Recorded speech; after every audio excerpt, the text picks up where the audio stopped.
കേരളത്തിലെ കോൺഗ്രസുകാരനും നേതൃത്വം കൊടുത്തിരിക്കുകയാണ്. ഇന്നലെ ഒരു നേതാവ് പറയുന്ന കേട്ടു, പോലീസ് മാത്രം പോരാ, കേരളത്തിൽ പട്ടാളത്തെ ഇറക്കണമെന്ന്. ഒരു കാര്യം ഓർത്തു, കേരളത്തിൽ ഏത് മന്ത്രി തെരുവിലിറങ്ങണം, ഏത് പോലീസുകാരൻ കാക്കിയിടണമെന്ന് SFI തീരുമാനമെടുക്കുന്ന രീതിയിലേക്ക് നിങ്ങൾ മാറരുതേ എന്നാണ് പ്രിയമുള്ളവരെ ഞങ്ങൾക്ക് സൂചിപ്പിക്കാൻ വേണ്ടിയുള്ളത്. വളരെ ഭീകരമായി ഞങ്ങളെ ആക്രമിക്കുന്നു. ഞങ്ങൾ പറയുന്നത് അനീഷ് രാജന്റെ കൊലപാതകികളെ അറസ്റ്റ് ചെയ്യണം. സമാധാനപരമായാണ് SFI സമരം ചെയ്യുന്നത്.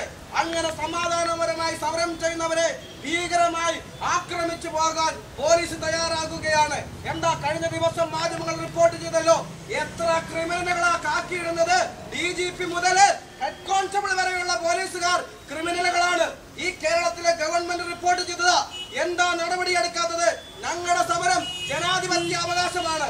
ജനാധിപത്യ അവകാശം ഉയർത്തിപ്പിടിച്ചുകൊണ്ട് ഞങ്ങൾ സമാധാന സമരം നടത്തുമ്പോൾ അങ്ങ് അടിച്ചു കളയാം, അങ്ങ് തകർത്ത് കളയാം എന്ന് ആരെങ്കിലും വിചാരിച്ചാൽ വെടിയുണ്ടയേറ്റ് 5 സഖാക്കൾ പിടഞ്ഞു വീണു മരിച്ചിട്ടും ഒരു അടി പോലും പിറകിലോട്ട് പോകാത്ത അവസ്ഥാനം. അതാണ് SFIയും DYFIയും. അതുകൊണ്ട് ഞങ്ങൾ അടിവരയിട്ടുകൊണ്ട് പറയുന്നു, ഇന്നും ഇന്നലെയും എല്ലാം ഞങ്ങളെ ആക്രമിക്കുകയാണ്. അനീഷ് രാജന്റെ കൊലപാതകികളെ, കേരളത്തിന്റെ കോൺഗ്രസുകാരെ ഒരു പരിധിവരെ കൂടുതൽ നിങ്ങൾക്ക് സംരക്ഷിക്കാൻ കഴിയില്ല.